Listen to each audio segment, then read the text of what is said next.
Hi, பட்டாணி சுண்டல் எப்படி பண்ணுறது பார்க்கலாமா? நல்லா ரஃபாக சாப் பண்ண ஒரு ஆனியன், ஒரு பச்சை மிளகாய், கொஞ்சமாக இஞ்சி, ஒரு 4 பல்லு பூண்டு, அப்புறம் ஒரு ரஃபாக சாப் பண்ண ஒரு தக்காளி. இது எல்லாமே நல்லா ஒரு பேஸ்ட் கன்சிஸ்டிக்கு எடுத்து வந்துக்கோங்க. இப்போ நம்ம பேனில் கொஞ்சம் ஆயில், இப்போ நம்ம அரைச்சி வச்ச பேஸ்ட்டை இதில் ஆட் பண்ணிக்கலாம். இது நல்லா பச்சை வாசம் போகிற வரைக்கும் நல்லா வதக்கி விட்டுக்கோங்க. நல்லா இந்த மாதிரி ஒரு எண்ணெய் பிரிஞ்சு வந்திருக்கும். இப்போ இந்த ஸ்டேஜில் ஸ்பைசஸ் ஆட் பண்ணிக்கலாம். Chilli powder 1 tablespoon, 1/2 tablespoon garam masala, அப்புறம் தேவையான கொஞ்சம் உப்பு. நான் ஆல்ரெடி பட்டாணியை வேக வச்சு எடுத்து வச்சுருக்கேன். நீங்கள் வேக வச்சு ஆட் பண்ணிக்கோங்க. எண்ணெய் பிரிஞ்சு வந்ததும் இந்த பட்டாணியை இப்போ ஆட் பண்ணிடலாம். இதில்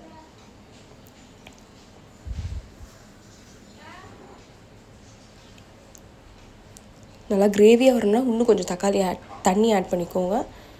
இது நல்லா வதக்கி விட்டுக்கோங்க. இப்போது நம்ம இந்த சுட சுட சர்வ் பண்ணுங்கள். இது மேலே கொஞ்சம் கேரட், கொஞ்சம் ஆனியன், கொஞ்சம்